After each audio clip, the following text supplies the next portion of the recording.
Tudo bem, pessoal? Boa tarde a todos. Queria agradecer a atenção, o tempo de vocês aqui. Sei que a gente está no último dia de evento, já no finalzinho, mas a gente vai trazer um tema muito bacana.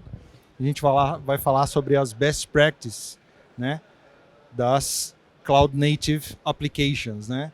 Trazer aí duas opiniões que são muito diferentes. Vai ser bem bacana esse painel, né? A gente tem o João Reis, que trabalha no Hospital Albert Einstein, e o Teógenes, que trabalha numa fintech que é a Vinci. Né? Então, são abordagens diferentes, né?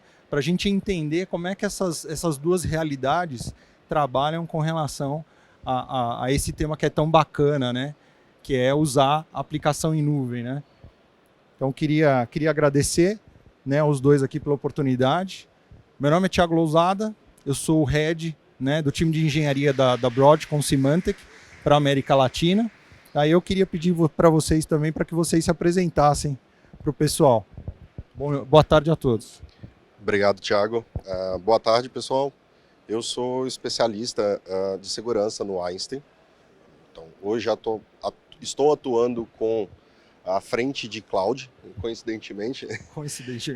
Já passei pela frente também de segurança de aplicações, a PPSec, e esse desafio, especialmente falando de evoluções tecnológicas. Em um hospital, a segurança com a evolução tecnológica no hospital assim, tem sido bastante impactante e espero poder trazer aqui um pouco de contribuição, né, para a conversa. Bacana, bem-vindo, João. Bom, meu nome é Teógenes, hoje eu sou head de segurança na Vinci, né, que é uma fintech, mas a gente já atuei em grandes instituições bancárias, já fui consultor de segurança da informação, já prestei serviço para N empresas, Johnson & Johnson, de todos os segmentos. Já fui analista de malware, já fui desenvolvedor, já atuei com várias coisas distintas, né? E hoje estou como head de segurança na Vinci,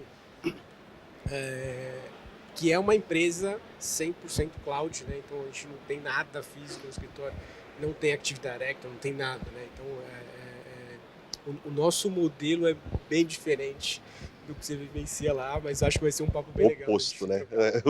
A gente quer tentar fazer um pouquinho do que vocês já nasceram dentro.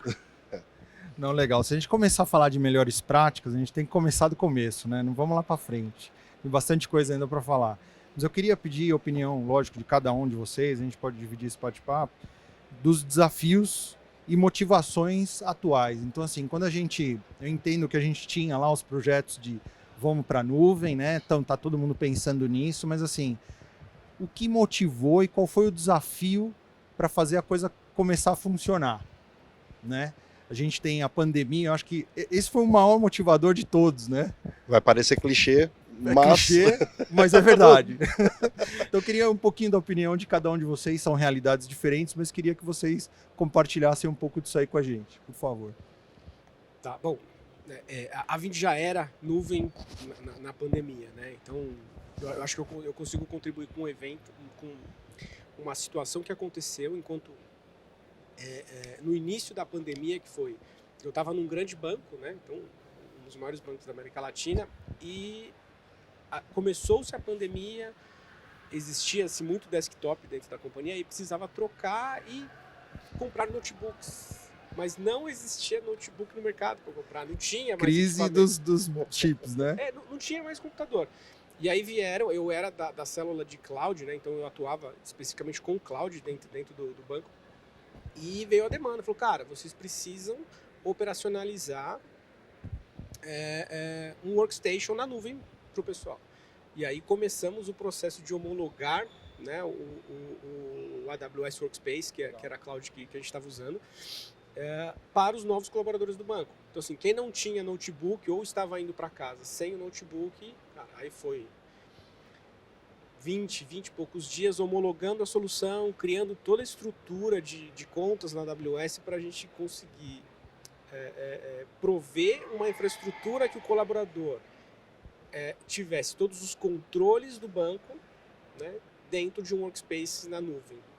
Né? E aí, cara, foi um mega desafio, mas foi uma coisa bem legal de construir, porque tudo no banco é muito grande, né? Então isso foi legal de fazer.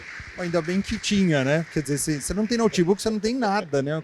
Não é nem cibersegurança, o cara não tinha infra para começar a trabalhar, né? E graças a Deus tinha esse serviço lá na AWS que conseguiu resolver o teu problema. Como é que foi para você, João? No comecinho da pandemia eu ainda nem estava no Einstein. Eu cheguei um tempinho depois, mas a gente já eu já cheguei acompanhando, vendo a transformação que foi e até hoje impacta, né? Tem a questão tanto dos acessos, então bastante equipes lá passaram a ter necessidade de trabalho remoto.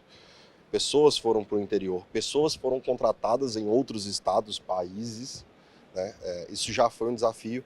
E no Einstein especificamente, no hospital, na hora que estourar a pandemia, vem toda a questão do atendimento. Nosso produto core passa a ser afetado. Você não pode mais ficar com todos os seus pacientes dentro do hospital. Os recursos têm que ser direcionados para atendimento de quem está com Covid. E o que cresce numa hora dessa? O que surgiu e espalhou para todo lado? Telemedicina. E hoje é um dos nossos principais ambientes em cloud, inclusive. A telemedicina precisou muito da questão de tecnologia, desenvolvimento, ferramentas, agilidade e flexibilidade de expansão em cima de cloud.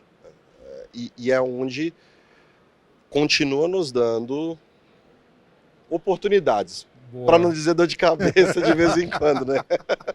Mas assim, expandiu muito, que era coisa que começou a surgir até questões regulatórias, né? Tipo, o médico pode atender? Como é que faz para mandar uma receita? Você fazendo isso remoto, como é que ele faz para dar um diagnóstico remotamente? Tinha outras questões, mas que foi inevitável, cresceu, algo que já estava querendo engatinhar e começar, explodiu e expandiu absurdamente, né? Então, foi assim, motivação, vamos para a cloud número 1. Não, legal. E como é que foi trabalhar isso de forma acelerada, né? Porque a pandemia, tipo, ela veio, aconteceu e se vira, né? O chefe veio e falou assim, ó, aquilo lá que estava na gaveta tem que funcionar, né? Então, como é que foi essa aceleração aí? Como é que foi tocar o projeto, montar uma estratégia mais a 100 por hora? Aí é que... 100 não, né? 100 é pouquinho, uns Aí 300 por hora. Aí eu acho que pelo menos pra gente, pegou mais, ou pega mais até hoje, inclusive. Qual é o primeiro passo de uma empresa que não tem cloud e preciso ir para a cloud, ou vou começar a usar cloud? Quem é o primeiro que pede? Desenvolvedor. Sim, com certeza. Sempre desenvolvedor. Geralmente nem é infraestrutura, porque o cara da infraestrutura está defendendo, eu quero on-premises, você tem que botar aqui na máquina que eu sei controlar.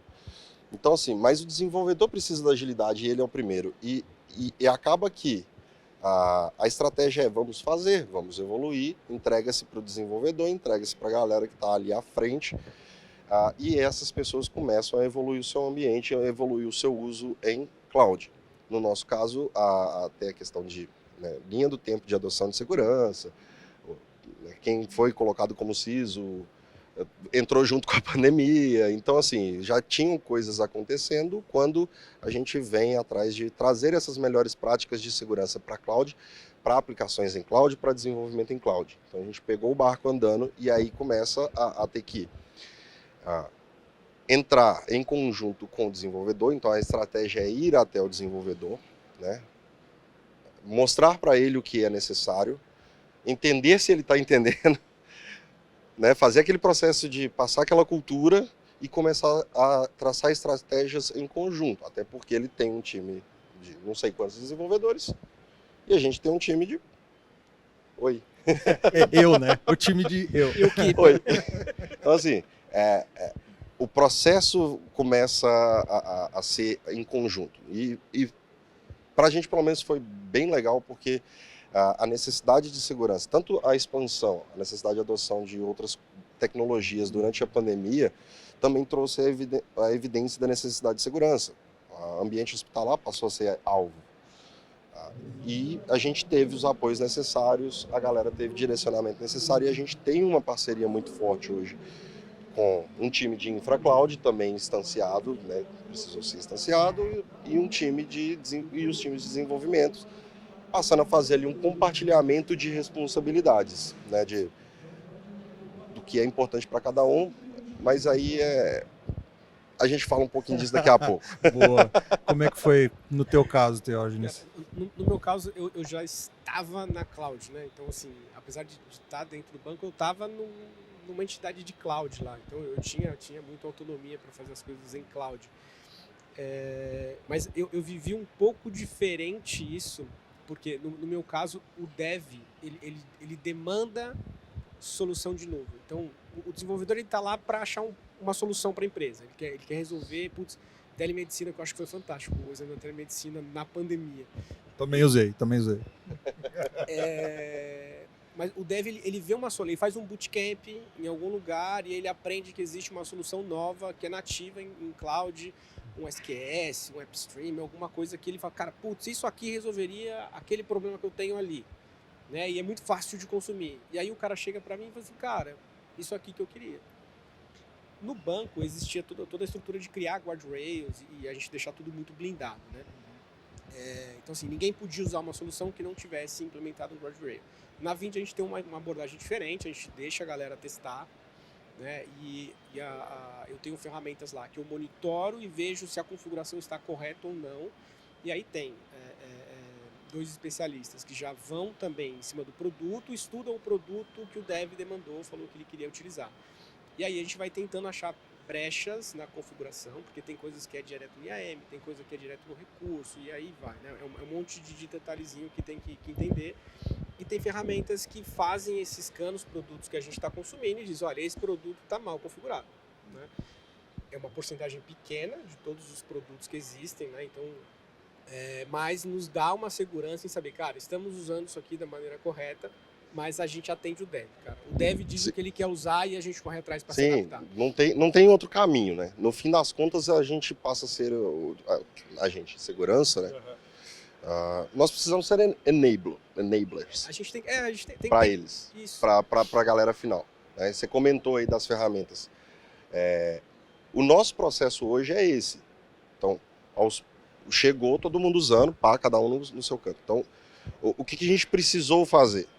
Vamos em busca de o que nos dá visibilidade. Com visibilidade, eu vou em busca do que eu consigo já implementar de guarda-reios. Então, eu já trabalho junto com o time de infra cloud para que ele também faça ali uma parte de base que vai servir para todo mundo, enquanto eu vou atrás do cara que está desenvolvendo e falo, cara, olha, vem cá, deixa eu te mostrar isso aqui que legal. Tá vendo o seu ambiente? Você tem isso, isso e isso. Lá a gente até entrega, tipo, a mesma ferramenta que a gente usa, né, para validação de postura, né, em cloud, né, ele tem acesso. Então ele também pode entrar lá, ele pode ver, e esse trabalho de apoio com ele sempre no educacional, do tipo, não é que eu tô querendo limitar você, mas você sabe o que acontece se fica isso daqui aberto? Esse security group exposto, né? E aí eles atuam bastante, têm atuado bastante com a gente, o pessoal tem comprado a ideia e tal. Então, assim, você já veio num ambiente cloud, aliás, pegou o banco que é super guarda-reios, tudo fechadinho, já tem que nascer, né, certinho. Tem que nascer tudo Já tudo nasce cuidado, com essa realidade, né? Para um ambiente onde você tem até mais flexibilidade, necessidade de flexibilidade, de abertura, etc., mas que, de repente, é uma galera que está até disposta a aprender e construir junto, e eu tô no meio termo aí de começar a construir isso para chegar nesse ponto que você tá, né? Que eu acho que é interessante. É que não é um ponto que a gente tá, né? Porque eu acho que tudo é aprendizado e assim, ninguém é tão bonito de perto. Né? É verdade, a gente né? tem várias coisas para aprender e tal. O pessoal vê, eu aqui não sou tão bonito assim não, gente, tá? Mas assim, é um processo de amadurecimento que a gente vai aprendendo e, cara, putz, olha, isso aqui a gente descobriu, a gente vai descobrir na semana que vem que é um problema. E até hoje a gente não sabe. E aí, vamos lá, ajusta a torneirinha e faz acontecer. A única coisa que a gente impõe lá pra galera é, tipo, no ambiente de teste, pode subir, eu não vou fazer o pessoal escrever código para subir uma máquina no ambiente de teste ou consumir um serviço no ambiente de teste. Mas a hora que que sai da conta de teste e começa a subir, ou seja, tá virando, aí tem que ir para a conta de homologação, que a gente chama lá, essa conta tem que ir como código. Não sobe nada se não for através do pipeline, rodando tudo entregue bonitinho. Então, legal. Uma coisa que eu queria né, ouvir de vocês também, que assim, vocês comentaram muito com relação ao paradigma, né? Então você tem a realidade on-premises, você tem a realidade lá do headquarters, do Einstein, e você já nasceu em nuvem. Você já está olhando, né, para o que está lá na ferramenta e já foi, né? A pavimentação já é meio caminho andado. Mas eu queria entender um pouquinho também das fragilidades, porque o João ele tem essa preocupação de tratar a segurança no ambiente on-premises. Esse é o que ele já conhece, né? E quando você vai para a nuvem, quais são as fragilidades que você pode encontrar no ambiente em nuvem que você não tinha no on-premises para poder endereçar a segurança nesse novo patamar, nesse novo ambiente? Com certeza absoluta, a primeira e maior e que mais derruba o pessoal é misconfiguration. Com certeza. Com certeza. Então, assim, ele começou até a comentar aqui sobre a questão de, no meu ambiente de homologação, o cara não faz manualmente. É infraestrutura como código. Já é o começo da boa prática. Então, assim, você traz para um novo ambiente onde antes você tinha sua máquina, suas vulnerabilidades, seus protocolos de comunicação e etc. E o seu provedor agora cuida disso para você. Muito legal, bacana. Então já tem ali uma camada que eu não preciso mais me preocupar. Mas sempre que você tem uma responsabilidade tirada de você, vai vir outra. E aí a parte de garantir que a sua infraestrutura está adequadamente configurada, com os controles adequadamente colocados, com não abrir ou não deixar exposto algo que não devia. E acontece muito, principalmente em serviços que estão sendo lançados. Em geral, eles vêm com configurações mais amplas, mais abertas, né? Um S3 no passado, você S3 público, aberto, qualquer um pode mexer nele. Hoje em dia já começaram a mudar para que tenha um controle um pouco maior. Então, assim, vem um serviço novo da cloud, ele não vem com todas as restrições e você tem que cuidar disso. E como que você vai? Qual é a melhor forma de você cuidar disso? Automação, né, o CI/CD, você ter ali seu ciclo de publicação, infraestrutura como código, onde você vai criando padrões, colocando os seus guarda-reios lá no comecinho da sua estrutura e, óbvio, pesando a mão. Eu tenho um compromisso a atender. Eu tenho a flexibilidade quando eu estou num processo de teste, mas que não é tão seguro. Eu tenho um ambiente mais restrito e mais rígido em produção, mas que eu preciso garantir que aqui seja seguro e que minhas configurações estejam todas em dia.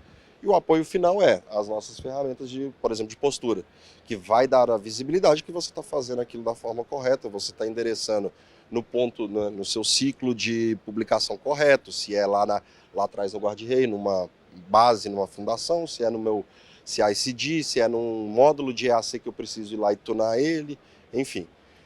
Essas misconfigurations é que vai abrir porta para um monte de coisa. Vazamento de dados é outra que pega pra caramba, porque você está com coisa exposta lá principalmente cloud pública. É internet, velho. E é tá sem exposto. querer, né? Acontece muito, velho, né? Publicar o S3 acontece pra caramba. Quem nunca deu play no botão da IDE errado... Quem nunca? É que atira a primeira pedra. Com certeza. Quem nunca deu um commit no Git, na branch errada, que atira a primeira pedra. Então, acontece, gente, não tem jeito. Fala pra gente, Teógenes, como é que é lá? Assim, uma coisa, concordo com tudo que você falou, cara. Misconfiguration é um problema absurdo.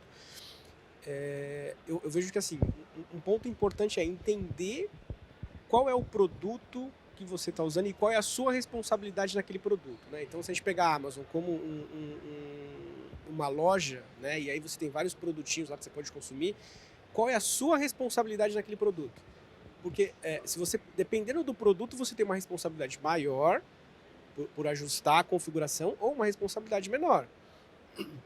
Produtos novos, cara, tem muita. É legal da cloud que tem muita documentação, você consegue olhar no detalhe. E por que a gente deixa o ambiente de dev solto? Porque o analista de segurança, ele também tem que olhar e falar assim, cara, se eu habilitar essa flag, o que acontece? Verdade. E aí, se eu forçar o cara a fazer isso via código direto, putz, cara, é um trabalho muito grande pro cara entender o que ia acontecer se ele habilitasse aquela flag. Né? Então, assim, é importante ter isso. A misconfiguration, você vai aprender, cara, habilita, desabilita, vê o que aconteceu, putz, olha, só habilitar isso. Ah, essa função é para aquele outro negócio. Então, isso é importante, você entender a sua responsabilidade até onde tem que ir com relação a misconfiguration, cara. Isso aqui é nativo da cloud, não, é minha responsabilidade. Acho que isso é um ponto muito importante para evitar de ter o bucket público. Sim. É legal você estar falando, né? O que é nativo da... Tem algumas coisas que de repente, mano, funciona assim. E aí você vai olhar e você precisa parar e pensar, velho, então eu talvez não possa usar isso. Ou pelo menos não assim. Que até a questão do ambiente de teste. A gente tá até falando aqui, não, eu deixo livre no Não é que ambiente de teste é inseguro. Geralmente você vai colocar controles em outros pontos. Por exemplo, isola o meu ambiente de teste. Eu não preciso deixar ele com um monte de comunicação exposto, porque senão é porta de entrada também. É uma conta apartada e assim, isso. tem regras que, tipo, tem lá as rotinazinhas que pega máquina com mais de 3 dias, vai lá e mata. Não fica a máquina com mais de 3 dias lá rodando, porque é para testar. É flexível, a gente muda a forma de cuidar desse ambiente que é flexível. É flexível para o cara que está testando, né? Mas Exato. do nosso lado, como segurança, boa prática, para as aplicações a gente tem que criar outras formas e combinar o jogo com eles, inclusive essa, né? Porque se sua máquina ficar mais de 3 dias aqui, ela vai ser apagada. É verdade. Tá na regra, e o cara ok, porque ele só quer testar, ele quer ver como é que funciona determinada coisa. Sim. Não, bacana, bacana. Queria conversar também com vocês sobre papéis e responsabilidades. A gente sabe que quando a empresa é muito grande, você tem vários times, né? Dá para você segregar, distribuir, né, as responsabilidades, né? Para empresas pequenas, nem tanto. Às vezes você tem um time ali que cuida de tudo, como provavelmente deve ser o seu caso, né? Porque você já está na nuvem. Você tem as pessoas que cuidam de cada pedacinho lá e provavelmente o pessoal está tudo debaixo do teu guarda-chuva, que é o caso. Mas, por exemplo, eu queria ouvir essas duas abordagens. Falar, um cara que tem uma certa capilaridade, um certo tamanho, e você que é um pouco menor, mais enxuto, mas que possui essas responsabilidades e papéis para cada analista. Eu queria que vocês comentassem um pouquinho sobre isso. Você sempre começa... Vai lá, Teógenes, começa você dessa vez. Tá, bom. A gente tem especialistas, né, de maneira geral, então são especialistas globais, então é o cara que cuida do Firewall, é o cara que também, apesar da gente estar 100% em nuvem, a gente tem 2 escritórios, São Paulo e Marília, então a gente tem Firewall nos ambientes, a gente tem que ter caras que conheçam Firewall, mas eu né, também como executivo da empresa, também vou lá e administro Firewall. Você mete a mão na massa. Às Cara, vezes você precisa semana fazer. passada eu tava fazendo código. E vou Quase lá sempre, desenvolver. né? Startup é legal, mano. É legal. E assim, a gente tem... Hoje, o time de segurança tem 12 pessoas. Então, tem 12 analistas e um gerente tomando conta do ambiente. Que é um time grande, se você considerar, tipo, várias empresas no mercado que são grandes. Especialmente startup, que geralmente é um ponto que entra bem depois, às vezes, no roadmap do produto, né? Quando eu entrei na Vind, tinha 10 pessoas. E aí, assim, eu já fui lá como segurança. A minha função era segurança. Para construir e tentar estruturar de uma maneira que já crescesse mais... de uma maneira robusta com essa visão de segurança. E hoje a gente já tem uma cultura, cara, muito enraizada, tá muito tranquilo lá. E aí saí, voltei de novo agora, mas a cultura permaneceu. Então, assim, os devs já têm essa preocupação de falar, cara, putz, não, isso aqui tem que meter hash nisso aqui, a gente não pode armazenar desse jeito. Esse outro tipo de coisa, tem que criptografar. Putz, o dado não pode ir pro bucket sem criptografia. Que aí entra um pouco desse contexto. Mas já foi aculturado o pessoal a trabalhar com isso. Mas torres específicas, cara, eu tenho uma torre que cuida de infraestrutura, que aí controle de acesso, os caras que estão ali mais no dia a dia operacional. E tem a galera de cyber que, cara, testa produto, que vai lá na cloud, que faz pentest, vê se tá tudo funcionando, se não tá. E eu tô no balaio também. Então assim, putz, a gente precisa entregar e não tem braço. Cara, como é que foi para você, João? A gente já precisou ter coisas mais separadas, né? Então, assim, no fim das contas, acaba se tendo uma responsabilidade mútua, mas os papéis vão divergindo. Eu faço parte da equipe de segurança da engenharia de segurança na frente de segurança de cloud. Então, o meu papel é ter todo ali um framework que possa apoiar. A gente tem se baseado bastante no Well Architect da própria AWS, mas não só. Precisamos avaliar o que encaixa ou não. Então, eu tenho essa visão ampla do que precisa ser implementado e garantido de segurança para a cloud. No entanto, tem o time de infra cloud, que é um time da TI, que é responsável pela sustentação das clouds.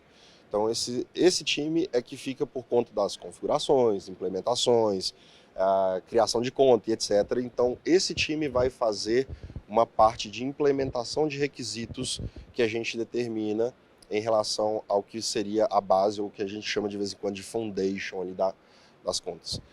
E ainda entra a responsabilidade dos times que utilizam as contas, né? Muitas das vezes são desenvolvedores, tem algumas outras equipes de infra, de SRE. A gente mesmo de segurança também é um cliente de cloud, né? Usa a conta.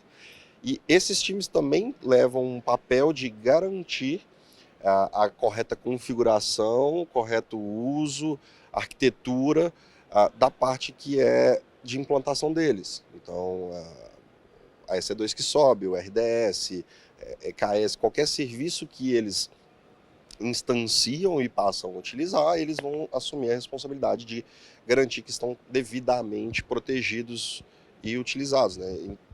Assim, para aplicações cloud native, cara, isso começa lá atrás, na hora que o cara senta para arquitetar a aplicação, para pensar na arquitetura da aplicação. Não estou falando ainda nem da infra, onde ela vai rodar. Ele está pensando no modelo de desenvolvimento que ele vai usar, se é reativo, se é microserviço, se é monolítico. Lá começa o processo dele de entender isso, encaixar as configurações em cloud, encaixar as ferramentas que precisam de avaliação ali de códigos IACs. Então a gente acaba distribuindo a responsabilidade entre essas partes, né? E todo mundo precisa atuar no ponto deles. A segurança passa a ser talvez como um centralizador, é um pilar ali que vai conseguir ir também acionando e trazendo cada um dessas outras duas partes. Para ter a sinergia, né? Para que isso funcione. No fim do dia, quem vai ser cobrado se está seguro ou não é a gente. Eles vão bater lá na minha porta, né? Com certeza. Nem tem porta, mas vai bater lá na minha porta, né? Mas não é só nosso e a parceria entre essas partes é fundamental, tanto que se a gente não cria comunicações, comitês, e aí começa a dar um pouco mais de trabalho também, né? Porque você precisa documentar, você precisa ter, né, recorrências para poder atuar com os times, criar métodos de comunicação, de passagem ali das atividades, reportes, indicadores, para dar visibilidade para todo mundo, desde o cara que tem que resolver o problema na hora que eu ver lá que tem um security group over permissivo, até mesmo o gerente dele que precisa entender como é que está a maturidade da segurança da conta, que é de responsabilidade dele, né? Então, legal. Uma outra coisa que tem também é você tem que mostrar para o teu usuário que aquela realidade dele mudou, né? Ó, agora a gente mudou. Os desenvolvedores dele eram de cloud, os que estão lá comigo muitas vezes não. E esses às vezes dão um trabalhinho, né? Tipo, conscientizar, né, o cliente e treiná-lo para falar, ó, aqui vai funcionar aqui, desse jeito agora, não é mais daquele jeito. Isso é uma coisa que, assim, apesar cara, eu já ter vivenciado bastante coisa em cloud, já, né, gostar do assunto e tal. Quando a gente fala de dar autonomia para o desenvolvedor fazer o deploy em produção, você pensa, fala assim, será que é o melhor modelo? A gente, aí é um preconceito. Hoje na Vinti, por exemplo, o tech lead é o cara que faz o deploy, né? Então, assim, ele tem autonomia e aí o permissionamento dele dentro da cloud é para chamar o deploy na conta de homologação. E aí, se tudo tiver ok, ele passa no step e o pipeline joga para outra conta. Mas não é tão simples, porque você ainda fica com aquela coisa, entendeu? Não porque é o que eu quero fazer, entendeu? E eu tô vendo como é que não é tão fácil assim chegar lá. No entanto, você trouxe algumas coisas que eu acho que é interessantíssimo e assim, o ponto maior é, a cloud nos dá poder de dar mais flexibilidade para o desenvolvedor. Se antes ele precisava ir lá e falar, mano, sobe para mim um servidor, pelo amor de Deus, né? Pode ser em 2 dias, em vez de 7. Na cloud a gente consegue montar de uma forma que ele pode fazer isso em minutos. Muitas das vezes precisa de um maior aprendizado por parte dele, porque ele vai ter que começar a trabalhar com o IAC, mas a gente tem até mais recursos e mais ferramentas, e que é fundamental, na minha opinião. A automação é uma boa prática que precisa ser adotada do começo ao fim, CI/CD, né, cadeias de revisão e de aprovação. Cara, tem muita coisa para dar flexibilidade, para dar liberdade para a galera conseguir trabalhar e trabalhar assim, né? A toque de caixa como eles sempre quiseram. Não, legal. Queria agradecer os dois por compartilhar esse conhecimento com a gente, né? O nosso tempo encerrou, assim, o tema, ele é muito abrangente. Dá para a gente ficar aqui 1 hora, 2 horas, né, falando sobre o tema. Tem muita coisa ainda para compartilhar, né? Queria agradecer o João. Obrigado, João. Obrigado, Teógenes. Valeu mesmo aí. Obrigado vocês. Pessoal, estamos aqui, tem os nossos LinkedIns também, estamos abertos aí para poder compartilhar mais informações com vocês. E agradeço a atenção, o tempo de vocês também para esse painel. Um abraço a todos. Obrigado. Obrigado.